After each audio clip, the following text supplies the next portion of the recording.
Catholique, c'est une salle d'entente pour aller en enfer. Ah oui? Ah oui?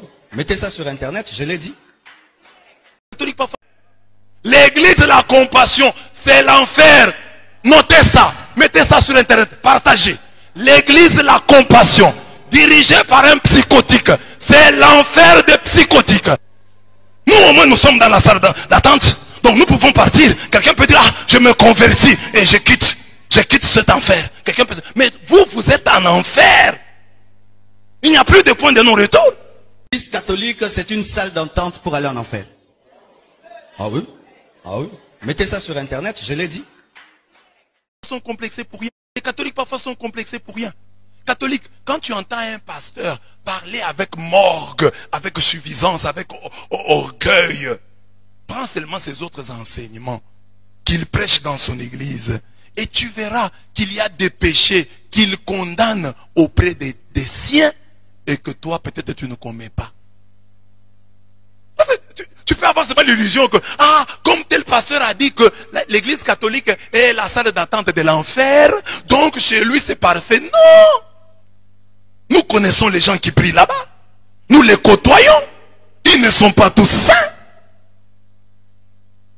Nous les côtoyons. Le pasteur lui-même, à le regarder seulement, vous voyez que c'est un pécheur. Quand il parle de la Vierge Marie, la façon dont ses yeux sortent, vous voyez que c'est un haineux.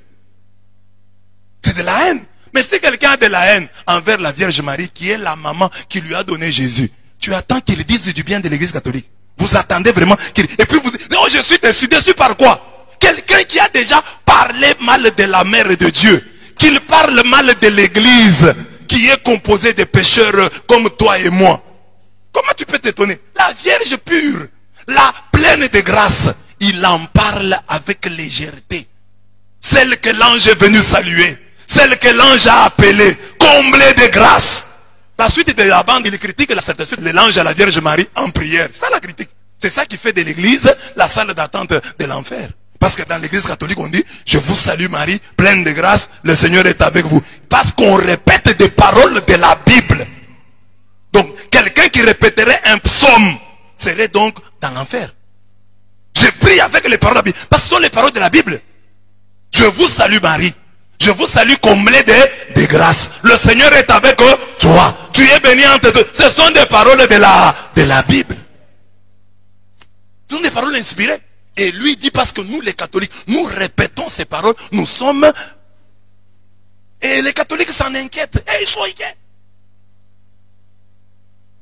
Oh non, voilà, il a dit ça, portons plainte. Vous voulez élever quelqu'un pour rien? Portez plainte ou quoi? Il y a des gens qui ont critiqué l'église catholique. Il y a dans l'église catholique des prêtres qui sont partis. Arius était un prêtre. Nestorius un évêque. Tous ces gens-là, c'était des grandes personnalités. Martin Luther, c'était un catholique, un moine. Augustin. Mais il a quitté. L'église est-elle tombée? Mais seulement quelqu'un de l'extérieur qui dit des choses. L'église ne tombera pas. 2000 ans. Plus de 2000 ans, nous tenons bon. Il y a des gens plus forts que ces messieurs-là qui ont essayé, ils n'ont jamais réussi. On dit même que Napoléon aurait dit à un cardinal, dit, je vais détruire votre église. Et le cardinal lui a répondu, vous n'y arriverez pas. Parce que nous-mêmes les cardinaux, nous faisons tout pour la détruire et nous n'y arrivons pas. Tu ne détruiras pas l'œuvre de Dieu. La Bible dit, tu es pierre et sur cette pierre, je bâtirai mon église.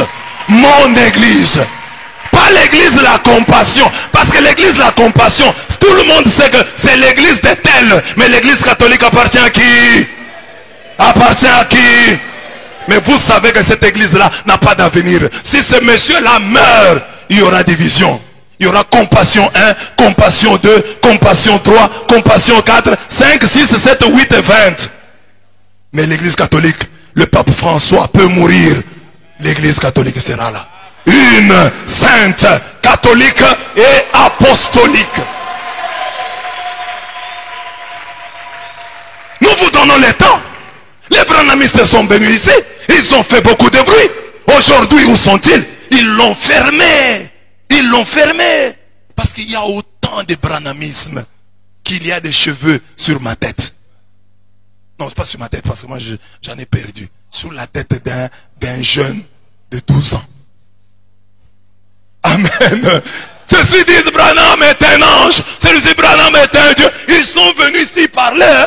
Aujourd'hui, ils l'ont fermé. On n'entend même plus leur voix. Ils n'entendent même leur voix. On ne buvait plus de l'eau. Branham a dit, Branham a dit.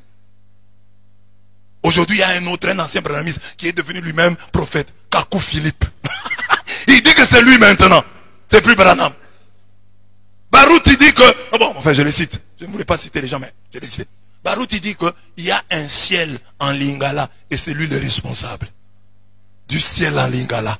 Le ciel de Lingalaphone. Ils ignorent que déjà à la Pentecôte, on parlait dans une langue et tout le monde pouvait vous entendre. Au ciel, tu parleras en Lingala et les Anglais t'entendront. Tu parleras en français et les Balouva entendront. Parce qu'au ciel, nous aurons un seul chef, nous serons un seul peuple, nous n'aurons qu'une seule langue, la langue de l'amour. C'est de l'usurpation. Il devait prendre le ciel en Swahili. Parce qu'en Lingala, il y a quelqu'un d'autre. Il y a des pasteurs là, des Bangala. Mais c'est quelle conception du ciel? Vous comprenez la conception du ciel? Un ciel en Lingala. Laissons-les, chers catholiques. Arius est venu, il a parlé. Oh, Jésus n'est pas Dieu. Aujourd'hui, dans le monde entier, qui connaît Arius? Il faut que je vous prêche pour que vous puissiez le connaître. Arius a été oublié. Nestorius s'est levé. Oh, Marie n'est pas la mère de Dieu. L'histoire a effacé Nestorius. Nous sommes là depuis 2000 ans. On critique l'église. Quelle accusation! Oh, les prêtres, on les met dans une malle, on va les laisser chez les sœurs. Oh, les prêtres vont au cimetière. Malgré tout cela, l'église catholique tient bon. Tu vas en Afghanistan, tu trouveras des gens en train de faire le signe de croix. Tu vas au Koweït, tu trouveras des gens en train de faire le signe de croix. Malgré les critiques. C'est sur l'église catholique que cette parole s'accomplit. Ils vous feront la guerre, mais ils ne vous vaincront pas. Toi, par exemple, tu es l'église, la compassion. Pour que on te connaisse, il faut que tu parles comme tu as parlé là. Il faut que tu parles. Nous, on nous connaît. Nous étions là. Le nom que tu portes, c'est le nom de la Bible. Pêcheur en eau trouble. Pêcheur d'aquarium. Il y a dans le monde des grands pêcheurs. Va un peu prêcher en Arabie Saoudite. Qu'on voit l'église compassion. Il y a des gens qui ne connaissent même pas Jésus-Christ. Va prêcher là-bas. Installe une église. En Iran. Dis aux Iraniens que Jésus-Christ est Seigneur. Tu ne touches pas aux Iraniens. Ceux qui ne connaissent pas Jésus-Christ. Tu ne prêches pas aux bouddhistes. Il y a des hindous. Il y a des taoïstes. Il y a des shintoïstes. Va leur parler du Christ.